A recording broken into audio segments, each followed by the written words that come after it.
What's up guys, Steve from Cult of Mac here, back with another great quick tips video, and in this one I'm going to show you how to create awesome long exposure style photos on your iPhone with just the camera app.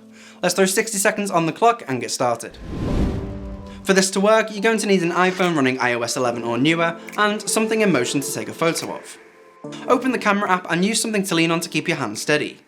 Keeping the camera steady is vital to get decent results, otherwise you'll just end up with a completely blurry image. Then make sure live photos is enabled and start snapping away. Cars are a good subject to take photos of, as well as lights or running fountains, basically anything with plenty of motion. Once you've taken your photo, swipe up to reveal the live photo effects. You'll see the usual loop, bounce and live, but the last one is an option for long exposure. While it's not a real live exposure effect, it gets pretty impressive results by stitching together all of the photos taken during the live photo.